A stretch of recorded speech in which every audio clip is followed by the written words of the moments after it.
Hi, ഇന്ന് നമ്മൾ നോക്കാൻ പോകുന്നത് ഒരു ബോക്സിനെ അൺറാപ്പ് ചെയ്യേണ്ടതാണ് നമ്മൾ നോക്കാനായിട്ട് പോകുന്നത്. ഒരു ബോക്സിന് അൺറാപ്പിങ്ങും ടെക്സ്ചറിങ്ങും എങ്ങനെ യൂസ് ചെയ്യാന്നുള്ളതിൻ്റെ ഏറ്റവും ബേസിക് ആയിട്ടുള്ള സ്റ്റെപ്പാണ് നമ്മളിപ്പോൾ നോക്കാനായിട്ട് പോകുന്നത് കേട്ടോ. അപ്പോൾ അതിനായിട്ട് ഞാൻ അതൊരു ക്യൂബ് ക്രിയേറ്റ് ചെയ്യണം. ക്യൂബ് ക്രിയേറ്റ് ചെയ്ത് കഴിയുമ്പോൾ ഇതിൻ്റെ ഡിഫോൾട്ട് സൈസ് എത്ര ഉണ്ടാവുക? 111. ഓക്കെ, അപ്പോൾ നമുക്ക് ഇതിൻ്റെ സൈസ് കുറച്ചുകൂടി വലുപ്പത്തിലാക്കി ഒരു 10 ഇട്ട് കൊടുക്കും. അപ്പോൾ കുറച്ചുകൂടി വലിയ ബോക്സായി കണ്ടോ. അപ്പോൾ നമ്മളിവിടെ വൈൻ്റെ വാല്യൂ ഒരു 5 ഇട്ട് കൊടുത്തു കഴിഞ്ഞിട്ടുണ്ടെങ്കിൽ നേരെ നമ്മുടെ ഗ്രിഡിൻ്റെ മുകളിലെത്തി അല്ലേ. ഇനി നമുക്ക് എന്ത് ചെയ്യാം? ഇതിനാണ് നമ്മൾ അൺറാപ്പ് ചെയ്യാനായിട്ട് പോണത്. അൺറാപ്പ് ചെയ്യാന്ന് വെച്ച് കഴിഞ്ഞിട്ടുണ്ടെങ്കിൽ ഒരു ഒബ്ജക്റ്റിൻ്റെ മുകളിൽ ഉള്ള ടെക്സ്ചർ കോർഡിനേറ്റിംഗ് പോയിന്റ്സിനാണ് UV എന്ന് പറയുന്നത്. അതായത് നമ്മളിവിടെ റൈറ്റ് ക്ലിക്ക് ചെയ്ത് കഴിഞ്ഞാൽ വെർട്ടെക്സ്, എഡ്ജ് എന്ന് പറഞ്ഞാൽ ഈ കാണുന്ന എഡ്ജ്, ഇത് വെർട്ടെക്സ്, അതുപോലെ ഫേസ് കണ്ടോ. ഇത് കൂടാതെ ഒരു സംഭവമാണ് UV എന്ന് പറഞ്ഞ് കിടക്കേണ്ടത് കണ്ടോ. UV ഈ പോയിന്റ്സിനെ നമ്മൾ ഡബിൾ പ്രസ് ചെയ്താലൊന്നും മൂവ് ചെയ്യാനായിട്ട് പറ്റില്ല. ഇപ്പോൾ പഴയ വെർഷനിലൊക്കെ ആണെങ്കിൽ കാണിക്കേണ്ടതുണ്ട് some items cannot be moved in 3D view എന്ന് പറഞ്ഞിട്ട് എഴുതി കാണിക്കലൊക്കെ ഉണ്ട്, മനസ്സിലായി. അപ്പോൾ ഇതിലെന്താ വെച്ചിട്ടുണ്ടെങ്കിൽ നമ്മുടെ ഈ UV കോർഡിനേറ്റിംഗ് പോയിന്റ്സിനെ അഡ്ജസ്റ്റ് ചെയ്യാനായിട്ടുള്ള ഏരിയയാണ് UV എഡിറ്റർ എന്ന് പറയുന്ന ഭാഗം. അത് നമ്മളിവിടെ മോഡലിങ്ങിൻ്റെ മെനു സെലക്ടറിൽ മോഡലിംഗ് സെലക്ട് ചെയ്തിട്ട് UVയിൽ വന്നു കഴിഞ്ഞാൽ UV എഡിറ്റർ എന്നൊരു സംഭവമുണ്ട്, ഇതിലാണ് ഉണ്ടാവുക. അപ്പോൾ ഇത്തരത്തിൽ നമുക്ക് UV എഡിറ്ററിനെ കാണാനായിട്ട് പറ്റും. പക്ഷെ ഞാൻ സാധാരണ ചെയ്യാറ് വർക്ക് സ്പേസിൽ വന്നു കഴിഞ്ഞാൽ UV എഡിറ്റിങ്ങിലേക്ക് ആക്കും. അപ്പോൾ നമ്മുടെ വിൻഡോൻ്റെ കൂട്ടത്തിൽ നമുക്ക് എന്ത് ചെയ്യാം? UV എഡിറ്ററും കൂടെ നമുക്കിവിടെ കാണാനായിട്ട് പറ്റും. ഇപ്പോൾ നമ്മൾ സെലക്ട് ചെയ്തിട്ടുള്ള UVയിലെ എല്ലാ കോർണേഴ്സാണ് ഈ കാണുന്നത് കേട്ടോ. ഇതിന് നമുക്ക് ഇങ്ങനെ മൂവ് ചെയ്യിക്കാം, പക്ഷേ ഈ മൂവ് ചെയ്യണമെന്ന് ഇതിനകത്ത് കാണില്ല. കാരണം നമ്മളൊരു ടെക്സ്ചർ കൊടുക്കണതിൻ്റെ ബോർഡറാണ് ഈ കാണുന്നത്. ഇതിൻ്റെ ഉള്ളിലുള്ള ഈ കളത്തിൻ്റെ ഉള്ളിലുള്ള എല്ലാ ടെക്സ്ചേഴ്സും നമുക്ക് വിസിബിൾ ആയിരിക്കും, മനസ്സിലായി. ഇപ്പോൾ ആദ്യം നമ്മൾ ചെയ്യാൻ പോകുന്നത് ഇതിനെ അൺറാപ്പ് ചെയ്യുക എന്ന് പറയാം. അതായത് ഈ പോയിന്റ്സിനെ ഒരു ജോഡി പോലെ ഒരു ഓർഡറിലാക്കി വെക്കണതിനെയാണ് നമുക്ക് ഇതിന് അൺറാപ്പ് ചെയ്യുക എന്ന് പറയുന്നത്, മനസ്സിലായി. അപ്പോൾ അൺറാപ്പ് ചെയ്യാനായിട്ട് ആദ്യം ഇതിൻ്റെ ഫ്രണ്ട് ഭാഗം ഏതാണ്, സൈഡ് ഏതാണ് എന്നൊക്കെ നോക്കാനായിട്ടാണ് നമ്മൾ ഇവിടെ ഇതിൽ നോക്കി കഴിഞ്ഞാൽ അറിയാൻ പറ്റും. ഇല്ലെങ്കിൽ നമ്മളൊരു ഒബ്ജക്റ്റ് സെലക്ട് ചെയ്താൽ Z ആക്സിസ് ആണ് ഈ കാണുന്നത് കണ്ടോ. Z ആക്സിസ്, ഇത് ലെഫ്റ്റ് റൈറ്റ്, മനസ്സിലായി. ഇത് ടോപ്പ് ബോട്ടം, ഇത് Y ആക്സിസ്, മനസ്സിലായി. അപ്പോൾ കോമൺ ആയിട്ടുള്ള എല്ലാ ഒട്ടുമുക്കാൽ സോഫ്റ്റ്വെയർസിൻ്റെ ഉള്ളിൽ ഇപ്പോൾ ഫോട്ടോഷോപ്പിലൊക്കെ X എന്ന് പറഞ്ഞിട്ടുണ്ടെങ്കിൽ ലെഫ്റ്റിലേക്ക് റൈറ്റിലേക്ക് നീങ്ങുന്നതാണ് X എന്ന് പറഞ്ഞു കഴിഞ്ഞാൽ പിടിയിട്ട്. അതുപോലെ Y എന്ന് പറഞ്ഞു കഴിഞ്ഞാൽ മുകളിലോട്ടും താഴോട്ടും വരണതാണ്. ഫ്രണ്ടിലോട്ടും ബാക്കിലോട്ടും പോകുന്നതിനാണ് Z ആക്സിസ് എന്ന് പറയുന്നത്. ഇത് പഠിക്കാനായിട്ടൊരു എളുപ്പം കൂടെ ഉണ്ട്. ഇപ്പോൾ ഇതിൽ കുറേ വാല്യൂസും വരില്ലുണ്ട്. കൺട്രോൾ ചെയ്യാൻ 2 പ്രാവശ്യം പ്രസ് ചെയ്ത് കഴിഞ്ഞാൽ ചാനൽ ബോക്സ് കിട്ടും നമുക്ക്. ഇവിടെ ഇതിൻ്റെ വാല്യൂ നമ്മൾ നോക്കണം. ഇത് Z ആക്സിസ്, ഇത് ഫ്രണ്ടിലേക്ക് വരുമ്പോൾ Z ആക്സിസിലേക്ക് വരും കണ്ടോ. പോസിറ്റീവ് ആണ് വാല്യൂ അല്ലേ. അതുപോലെ ബാക്കിലേക്ക് നിൽക്കുമ്പോഴോ മൈനസ് വാല്യൂയിലേക്ക് പോയി. റൈറ്റ് സൈഡിലേക്ക് നിൽക്കുമ്പോൾ 15 അല്ലേ, പോസിറ്റീവ് വാല്യൂയിലേക്ക് വന്നു. ലെഫ്റ്റിലേക്ക് നീക്കി കഴിഞ്ഞാൽ മൈനസ് വാല്യൂയിലേക്ക് വന്നു. മുകളിലേക്ക് നീക്കി കഴിഞ്ഞാൽ അല്ലേ, താഴേക്ക് വന്നു കഴിഞ്ഞാൽ നെഗറ്റീവ്. അതായത് ഫ്രണ്ട്, റൈറ്റ്, അപ്പ് ഇതൊക്കെ പോസിറ്റീവ് ആക്സിസുകളാണ് വരുന്നത് അല്ലേ. ഇത് മനസ്സിലാക്കാനായിട്ട് എളുപ്പമുള്ള വഴിയെന്ന് വെച്ചിട്ടുണ്ടെങ്കിൽ ഇപ്പോൾ റൈറ്റ്, ഇപ്പോൾ നമ്മളെ അപേക്ഷിക്കുമ്പോൾ നമ്മൾ ആർക്കെങ്കിലും എന്തെങ്കിലും ഒരു പൈസ കൊടുക്കാൻ വെച്ചിട്ടുണ്ടെങ്കിൽ നമ്മൾ എന്താ പറയുക, വലത് കൈ കൊണ്ട് കൊടുക്കടാ, അതൊരു ഇതാവട്ടെ നല്ലതെന്ന് ചെയ്യുന്നു പറയും അല്ലേ. വലത് കൈ ഭക്ഷണം കഴിക്കാനായിട്ട് പറയും പലരും അല്ലേ. എല്ലാ മതങ്ങളിലും പറയുന്ന ഒരു കാര്യം കൂടിയാണ് അതല്ലേ. അപ്പോൾ റൈറ്റ് സൈഡ് എന്ന് വെച്ചാൽ പോസിറ്റീവാണ്, ലെഫ്റ്റിലെന്ന് പറഞ്ഞു കഴിഞ്ഞിട്ടുണ്ടെങ്കിൽ ഇടത് ഭാഗം നെഗറ്റീവാണ് വരുന്നത് അല്ലേ. അതുപോലെ മുകളിലേക്ക് പോവുക, നമ്മൾ ഉയരങ്ങളിലേക്ക് പോകുക എന്ന് പറയുമ്പോൾ എന്താണ് നമ്മുടെ വാല്യൂ? പോസിറ്റീവ് അല്ലേ. ഉയർന്ന് മുകളിലോട്ട് പോട്ടെ എന്നൊക്കെ പറയുമ്പോൾ പോസിറ്റീവാണ് അല്ലേ. നശിച്ച് പോട്ടെ, നീ പാതാളത്തേക്ക് പോടാന്നൊക്കെ പറയുമ്പോൾ ലെഫ്റ്റ് താഴേക്കാണ്, മൈനസ് വാല്യൂ ആണ് വരും അല്ലേ. അതുപോലെ മുന്നോട്ട് പോവുക അല്ലേ. ഇപ്പോൾ നമ്മൾ കാറൊക്കെ എടുക്കുമ്പോൾ ചില ആളുകളെ ഞാൻ ശ്രദ്ധിച്ചിട്ടുണ്ട്, കാറ് ഒരു സ്വല്പം ഒന്ന് ഫ്രണ്ടിലേക്ക് എടുത്തിട്ടാണ് ബാക്കിലേക്ക് എടുക്കുള്ളൂ. അത് ഈ ടാക്സി ഓടിക്കുന്നവരൊക്കെ പ്രത്യേകിച്ച് നോക്കി കഴിഞ്ഞാൽ അറിയാൻ പറ്റും. അവർ കൂടുതലും ജസ്റ്റ് ഒന്ന് ഫ്രണ്ടിലേക്ക് എടുത്തിട്ടാണ് പിന്നെ വണ്ടി ബാക്കിലേക്ക് എടുക്കുക. എന്താണത്? മുന്നോട്ട് പോകാനായിട്ട് ഉണ്ടാവട്ടെ, ഒരു നല്ലൊരു ഇതൊന്നും ചെയ്യുന്നതാണ് അല്ലേ.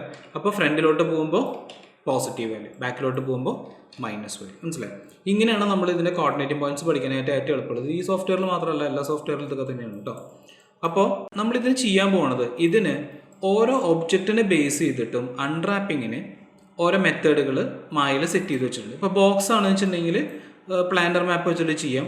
ഇല്ല ഒരു സ്പിയർ ഷേപ്പാണെന്ന് വെച്ചിട്ടുണ്ടെങ്കിൽ നമുക്ക് എന്ത് ചെയ്യാം, ഒരു സ്പിയർ ആയിട്ടുള്ള ഒബ്ജക്റ്റ് ആണെന്ന് വിചാരിച്ചു കഴിഞ്ഞാൽ സ്പിയറിന് വേണ്ടിയിട്ടാണ് നമ്മളിവിടെ യു വിയിൽ വന്നു കഴിഞ്ഞാൽ സ്പിരിക്കൽ മാപ്പിംഗ് എന്ന് കൊടുക്കണം കേട്ടോ. സ്പിയർ ഷേപ്പിലുള്ള തന്നെ സ്പിരിക്കൽ മാപ്പിംഗ് കൊടുക്കാം. മോൾ ഭാഗം നമുക്ക് കിട്ടില്ല, ഇതിൻ്റെ പരിധി ഉണ്ട്, അതുവരെ കിട്ടുള്ളൂ കേട്ടോ.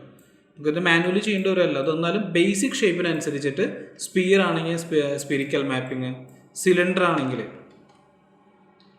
ഒരു സെക്കൻഡ് ഇതിനകത്ത് ഇൻറ്ററാക്റ്റീവ് ക്രിയേഷൻ ഓണാക്കിയിട്ടില്ല, അതാണ് ക്രിയേറ്റിൽ വരാം. പോളിഗൺ പെർമിറ്റീവിൽ വന്നു കഴിഞ്ഞാൽ ഇൻറ്ററാക്റ്റീവ് ക്രിയേഷൻ ഈ ടിക്ക് ഇട്ട് കഴിഞ്ഞിട്ടുണ്ടെങ്കിൽ നമ്മൾ ക്ലിക്ക് ചെയ്ത് അപ്പം തന്നെ ക്രിയേറ്റ് ആവില്ല, നമ്മുടെ ഇഷ്ടത്തിന് ക്രിയേറ്റ് ആവും.